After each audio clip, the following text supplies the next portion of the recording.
1947 में भारत ने आज़ादी पाई, लेकिन समस्याओं का दौर अभी खत्म नहीं हुआ था। अंग्रेज भारत को छोड़कर चले तो गए, लेकिन पीछे छोड़ गए समस्याओं का बहुत बड़ा टोकरा।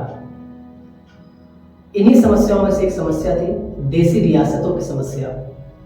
देसी रियासतें भारत में जुड़कर रहेंगी या वे अलग होकर एक नया देश बनाएंगी। इसी समस्या ने पूरे भारत को हिला के रख दिया।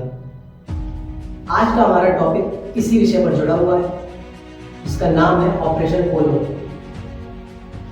आखिर क्या हुआ था ऑपरेशन पोलो में और कैसे इन रियासतों को भारत में मिलाया गया, जानेंगे इस वीडियो में। आप बने रहिए। तो इस समस्या की शुरुआत होती है भारत की आज़ादी के साथ ही।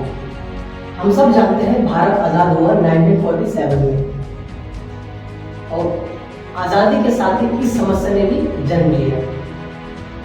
अंग्रेज देसी रियासतों को इस वादे के साथ छोड़कर गए कि उन्हें आज़ादी है अपना एक नया देश बनाने की, पाकिस्तान में मिलने की या भारत में शामिल होने की।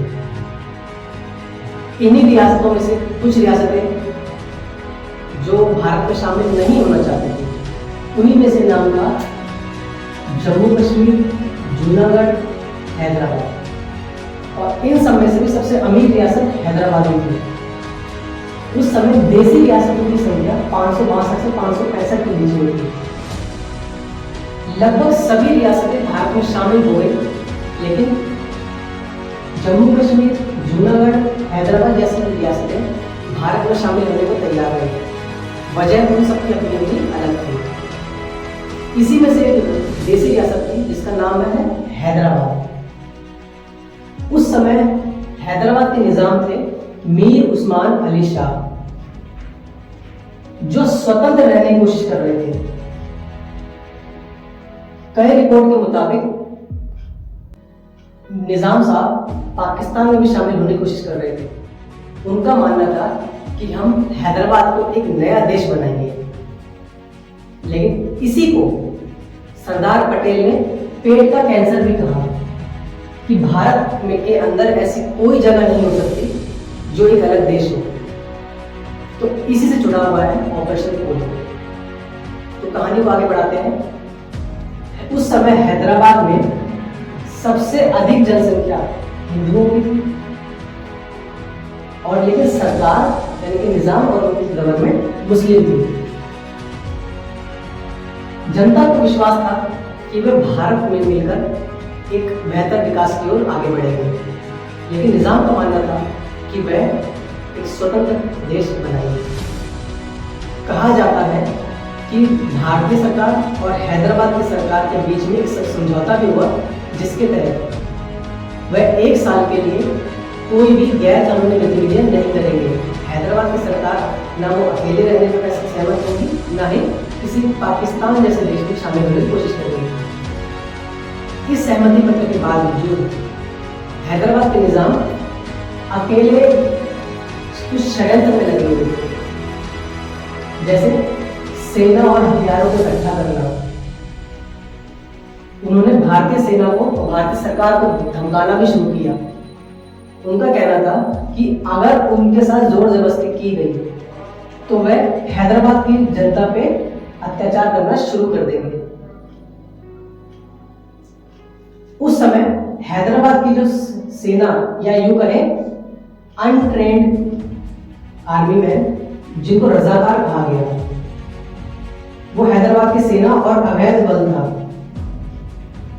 जो हैदराबाद की जनता पर जुल्म करना उन्होंने शुरू किया,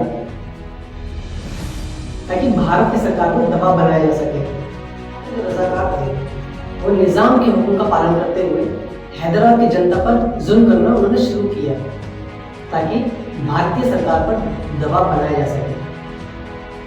लेकिन ये सब भारतीय सरकार होते हुए नहीं देख सकती थी। तो उस समय भारतीय सरकार के गृह मंत्री थे सरदार वल्लभ भाई पटेल। इन्होंने देसी रियासतों के मामले में एक महत्वपूर्ण भूमिका निभाई थी, और हैदराबाद के मामले में भी इन्होंने कड़ा रुख अपनाया था। हैदराबाद की जनता पर जुल्म होते देख इन्होंने फैसला लिया कि वह भारत की सेना हैदराबाद में भेजेगी और निज़ाम को घुटने टेकने पर मजबूर करेगी।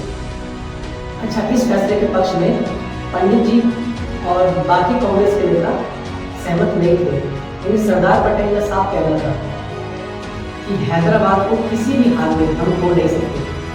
तो उन्होंने 13 सितंबर 1948 को भारतीय सेना को हैदराबाद भेजा और सिर्फ 5 दिनों के अंदर ही युद्ध को समाप्त कर दिया। सरकार ने एक चाल चली जिसके तहत उन्होंने कहा कि हमारे पास करीब 1 लाख की सेना है, भारतीय सरकार हैदराबाद में घुसने की गलती ना करे। लेकिन जब भारतीय सेना हैदराबाद में एंटर की तो वहां पे सिर्फ 25,000 सैनिक ही थे और मात्र 5 दिनों के अंदर ही युद्ध को समाप्त कर दिया और निजाम को आखिरकार घुटने टेकने पड़े। युद्ध विराम की घोषणा 17 सितंबर 1948 को की गई और इस प्रकार देखा जाए हैदराबाद भारत का एक अभिन्न अंग बन गया। ऑपरेशन पोलो के दौरान एक नाम सबसे ज्यादा चर्चा में आता है, वह नाम है हवलदार बचित्तर सिंह का, जिनकी बहादुरी के लिए मरणोपरांत भारत का पहला अशोक चक्र उनको मिला। तो ये था ऑपरेशन पोलो। यह ऑपरेशन आसान ऑपरेशन नहीं था, ये पूरे भारत को एकता के सूत्र में बांधने के लिए चलाया गया ऑपरेशन था, जिसमें सरदार पटेल की भूमिका बहुत महत्वपूर्ण मानी जाती है।